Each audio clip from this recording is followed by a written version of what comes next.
एक बार भगवान विष्णु जी शेषनाग पर बैठे बैठे बोर हो गए और उन्होंने धरती पर घूमने का विचार मन में किया। वैसे भी कई साल बीत गए थे धरती पर आए और वह अपनी यात्रा की तैयारी करने में लग गए। स्वामी को तैयार होता देखकर लक्ष्मी माँ ने पूछा, आज सुबह सुबह कहाँ जाने की तैयारी हो रही है?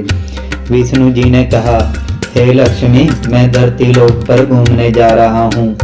तो कुछ सोचकर लक्ष्मी माँ ने कहा, हे देव, क्या मैं भी आपके साथ चल सकती हूँ?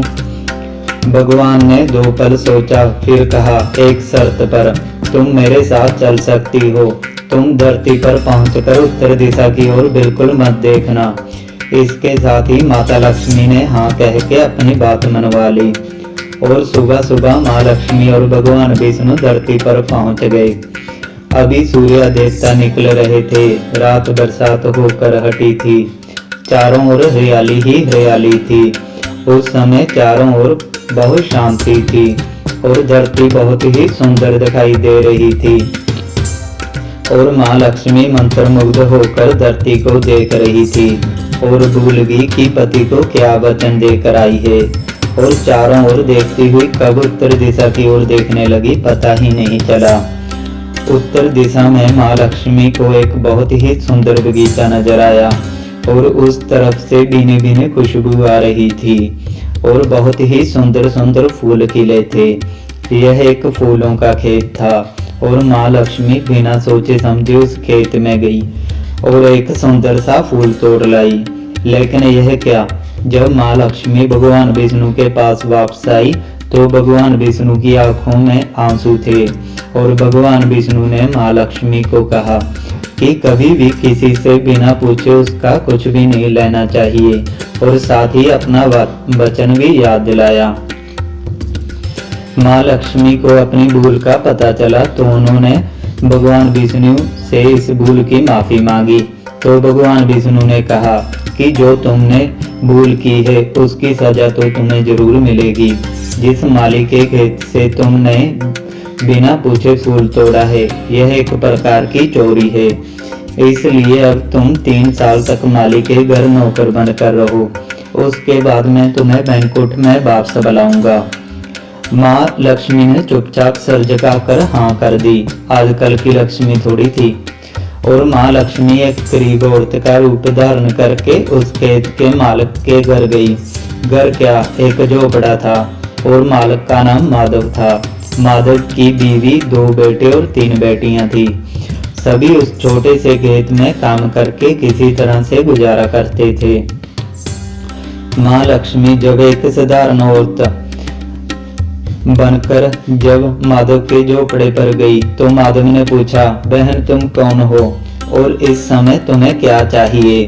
तब माँ लक्ष्मी ने कहा, मैं एक गरीब औरत हूँ, मेरी देखभाल करने वाला कोई नहीं। मैंने कई दिनों से खाना भी नहीं खाया। मुझे कोई भी काम दे दो, साथ में मैं तुम्हारे घर का काम भी कर दिया करूँगी। बस मुझे अपने घर में एक कोने में आसरा दे दो।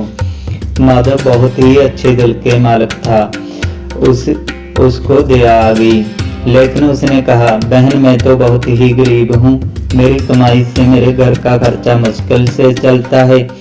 लेकिन अगर मेरी 3 की जगह 4 बेटियां होती तो भी मैंने गुजारा करना ही था।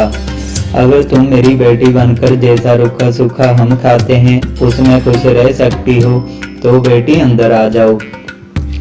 माधव ने माँ लक्ष्मी को अपने झोपड़े में शरण दे दी और माँ लक्ष्मी 3 साल उस माधव के घर पर नौकरानी बनकर रही।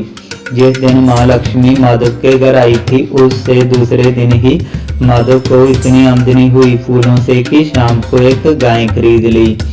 फिर धीरे धीरे माधव ने काफी जमीन खरीद ली और सबने अच्छे अच्छे कपड़े भी बनवा लिए और फिर एक बड़ा पक्का घर भी बनवा लिया। बेटियों और बीवी ने गहने भी बनवा लिए और अब मकान भी बहुत बड़ा बनवा लिया था। माधव हमेशा सोचता था कि मुझे यह सब इस महिला के आने के बाद मिला है। इस बेटी के रूप में मेरी किस्मत आ गई है मेरी। और अब 3-4 साल बीत गए थे, लेकिन माँ लक्ष्मी अब भी घर में और खेत में काम करती थी।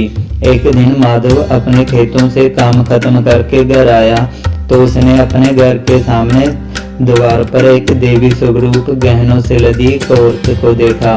ध्यान से देखकर पहचान गया, अरे यह तो मेरी मुंह बोली चौथी बेटी यानी वही औरत है। और पहचान गया कि यह तो माँ लक्ष्मी है। अब तक माधव का पूरा परिवार बाहर आ गया था और सब हैरान होकर माँ लक्ष्मी को देख रहे थे। माधव बोला, हे माँ, हमें माफ कर, हमने तेरे से अनजाने में ही घर और खेत में काम करवाया। हे माँ, यह कैसा अपराध हो गया। हे माँ, हम सबको माफ कर दे। अब माँ लक्ष्मी मुस्कुराई और बोली, माधव, तुम बहुत ही अच्छे और दयालु व्यक्ति हो। तुमने मुझे अपनी बेटी की तरह रखा, अपने परिवार के सदस्य की तरह। इसके बदले मैं तुम्हें वरदान देती हूँ कि तुम्हारे पास कभी भी खुशियों की और धन की कमी नहीं रहेगी। तुम्हें सारे सुख मिलेंगे जिसके तुम हकदार हो। और फिर माँ अपने स्वामी के द्वारा भेजे रथ में बैंकुंठ वापस चली गई। दोस्तों, ऐसी ही और कहानियाँ देखने के लिए हमारा चैनल लाइक और सब्सक्राइब करें। धन्यवाद।